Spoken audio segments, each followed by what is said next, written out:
meminta agar datanya diaktifkan kembali sehingga dia bisa menjadi PNS.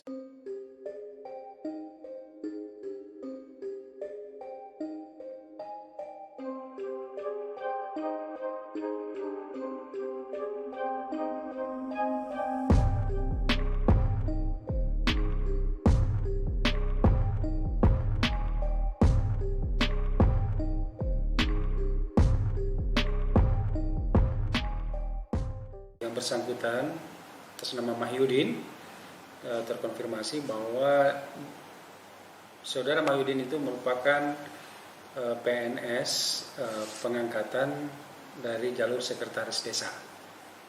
Nah, di tahun 2010 itu beliau diangkat menjadi PNS dengan jabatan sekretaris desa. Namun berproses ada aduan dari masyarakat bahwa yang bersangkutan itu proses pengangkatannya tidak prosedural. Diduga terjadi pemalsuan dokumen, itu dugaannya.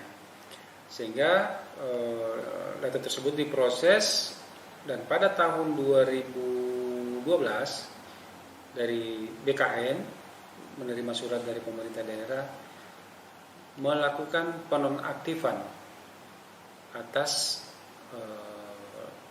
data-data Pak Mahyudin dan kawan-kawan. Jadi ada 5 orang sebenarnya. Nah, yang melaporkan tadi itu 1 orang atas nama Pak Mahyudin. Pak Mahyudin ini sekretaris desa di Auliti, Kecamatan Lambuya. Nah, dari dasar itu kemudian si Mahyudin ini memang sudah tidak aktif lagi sebagai PNS karena datanya sudah dinonaktifkan oleh pihak BKN. Gitu. Ada aduan katanya ditahan, gajinya bagaimana? Kalau gajinya dari ditahan, karena gimana mau gajian sementara dia sudah tidak aktif.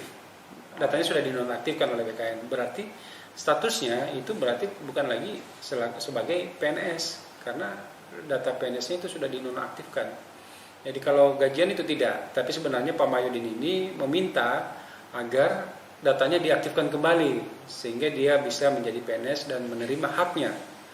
Ya, kalau gajian kan berarti beliau ini sudah tidak pernah masuk kantor selama dinonaktifkan. Oh, berarti sudah ada permintaannya. Kemudian bagaimana tanggapan permintaannya? Permintaan untuk ke pusat. Ya.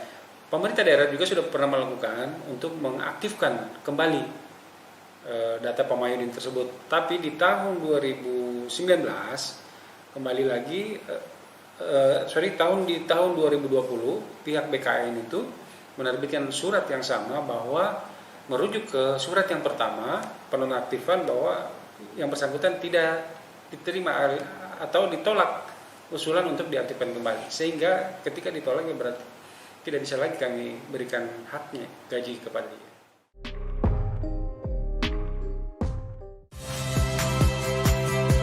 Saya Rizka Clarissa. Saksikan program-program Kompas TV melalui siaran digital, pay TV, dan media streaming lainnya. Kompas TV, independen, terpercaya.